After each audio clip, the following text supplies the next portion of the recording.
Yes, yes, yes, I know what you're thinking, and yes, yes, yes, adverts are evil, but they are a necessary evil, and they don't always have to be a chore to sit through, as in pretty much every area of business they touch. WWE have a patchy record when it comes to creating commercials for products, shows, and whatever else they want to sell to the consumer, but they have, to their credit, come up with some classics. And before we crack on, just to let you know that we are talking about commercials about all things WWE, not products or endorsements that involve the company or its stars. So no, we will not be snapping into a Slim Jim today. I mean, I will, but not in this video, if you catch my drift. Because I'm Tom Campbell from Cultaholic Wrestling, and these are the 10 best WWE commercials. Join us.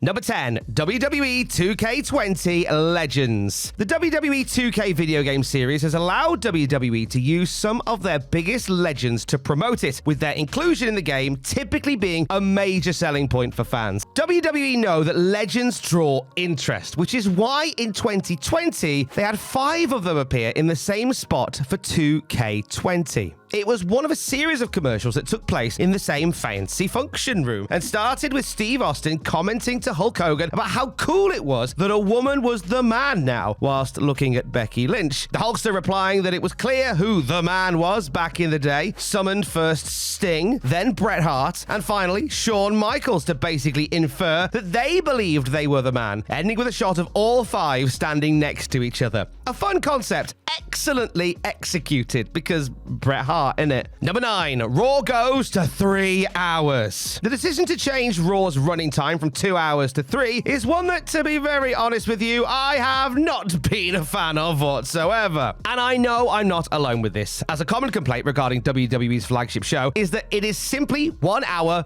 too long. If nothing else, at least the commercial WWE released to inform viewers of the time increase was a fun one. It started with Vince McMahon stopping John Cena as he was walking past Vince's Titan Towers office, and try not to think of the horrors that have taken place in that room, as the WWE chairman asked Cena to inform the rest of the roster that Raw will be at 8 next week. But you see, Cena had his headphones in and didn't hear Vince properly, thus starting a game of Chinese whispers that has Big Show thinking he'd been told to lose weight, Kane believing he has to bake a cake, and CM Punk being angry about being booked in Q8. Brave considering that tweet he sent that time. The punchline? Triple H telling his father-in-law that he got the message and has brought Carly to check his prostate. Again, it certainly wouldn't be the most horrific thing to happen in Vince McMahon's office. Number 8, SummerSlam 2004. Usually, when WWE tries to be topical, they fail miserably, as they tend to be a good 2 or 3 years behind the times. They got it bang on for the campaign to promote SummerSlam 2004, mind. It was an Olympic year, so WWE did the smart thing and made a bunch of ads featuring members of their roster competing or otherwise being involved in the Summer Games. Highlights included Tajiri winning a game of table tennis by hitting his opponent with the green mist, Eddie Guerrero shimmying his way to victory in the 100-meter dash after gluing his opponent's feet to their starting blocks, and Batista breakdancing.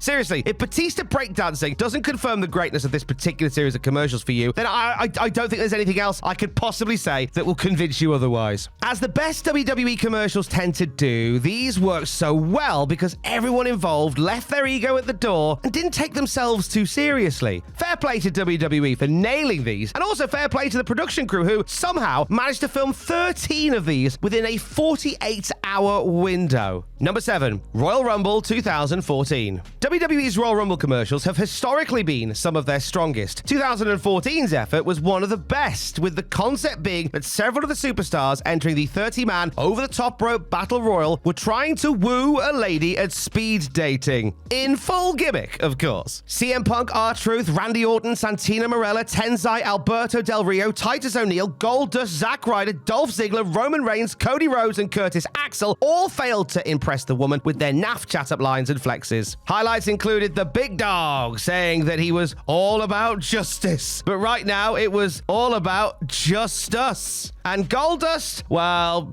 being Goldust. But the star of the show was the Viper, as the recurring gag was Orton individually pointing out his many skull tattoos whenever it cut back to him. Well, it's certainly a better strategy than dumping tanning lotion in their purse, isn't it, Randy? The The commercial ended with a voiceover informing viewers that there is only one other place to see that many WWE superstars at once, while showing clips from the previous year's Rumble match, before we got one final gag with Los Matadors and El Torito. Number 6, Royal Rumble 2008. The 2008 Royal Rumble was a special show indeed, as Madison Square Garden hosted the event for the first time in 8 years. Noted for being the show that featured Ric Flair's last ever MSG match and John Cena's shocking return, winning the titular bout as the surprise number 30 entrant, the 2008 Rumble pay-per-view had a very fun commercial spot to hype fans up. It started with the doors of a New York City subway train opening up to show an odd-looking family of 4, when various WWE stars walk past them and into the carriage. The doors close and the bell rings, signaling pandemonium inside the train as the likes of Umaga, Shelton Benjamin, Finlay, Kane, and MVP begin to brawl while commuters look on in horror. Rey Mysterio busts out a 619 using a pole before Mark Henry removes another pole and Batista throws Charlie Haas through a glass window. The kicker? Michael Buffer appears and begins to belt out his famous catchphrase when Shawn Michaels emerges from nowhere and levels him with some sweet chin music before he can utter the word Rumble. Just as well, because they're very protective over the phrase "let's get ready to rumble." It would have cost WWE a fortune if Michael Buffer had finished that sentence. Number 5, Royal Rumble 2005. Of course, if we're talking all-timer Royal Rumble commercials, then we need look no further than the 2005 edition. A take on the musical West Side Story, it featured crews from the Raw and SmackDown rosters decked out in bomber jackets, polo shirts, and dodgy wigs as they clicked their fingers and marched towards each other on top of a roof building while singing a song about the Royal Rumble. Rey Mysterio wearing a wig on top of his mask will never get old, by the way.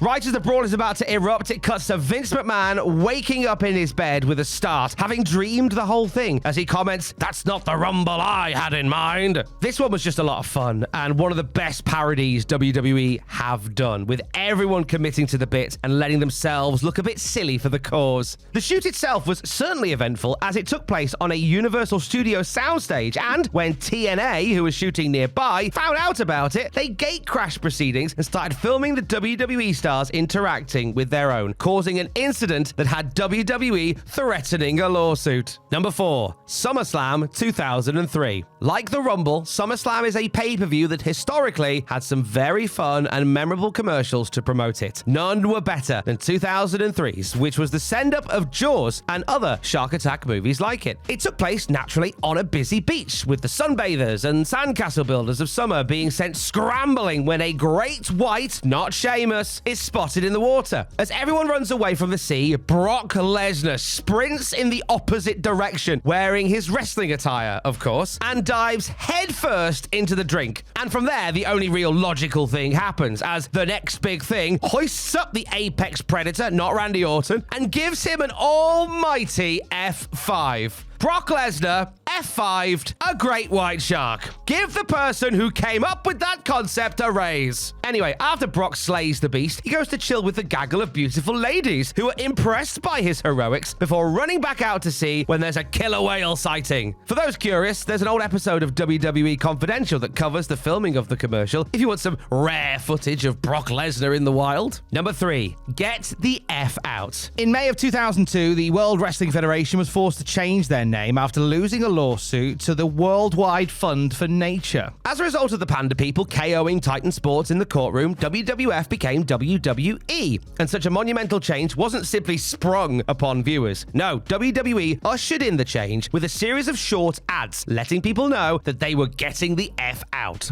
One of them saw an older suburban lady trimming a hedge into the shape of the WWF logo, only to chainsaw off the unwanted part, douse it in gasoline, and set it on fire. The new logo emerging from the charred remains. Another saw a man with a WWF logo for a head terrorize bar patrons with terrible chat-up lines until one of the women glassed the F off of him, while one more featured an old barber giving another WWF logo head man a new cut. They were short and to the point, but playful and memorable enough that people still bring them up almost 25 years later. 25 years God, we're old. Number 2, WrestleMania Goes Hollywood. With WrestleMania 21 emanating from the Los Angeles Staples Center, it provided WWE with the ideal opportunity to hype the show via a series of iconic movie scene parodies featuring its stars. Some in the company raised eyebrows when top brass decided to outsource the project to a New York firm rather than do things in-house as they had in the past, but the decision certainly paid off like gangbusters. Eddie Guerrero and Booker T in Pulp Fiction, Kurt Angle and Christy Hemme in When Harry Met Sally, The Undertaker in Dirty Harry, John Cena and JBL in A Few Good Men, Triple H and Ric Flair in Braveheart, Stacy Keibler, Chris Jericho, Chris Benoit and Christian in Basic Instinct, and the best of the rest doing a line read for Taxi Driver. Every single one was a winner, funny and entertaining in its own right. They all built up to the event itself, where the returning Steve Austin starred in a very good gladiator scene. The WrestleMania Goes Hollywood campaign was so well received that WWE opted to do a sequel when Mania went back to the City of Angels in 2023. Sadly, like most sequels, it was alright, but nowhere near as good as the original.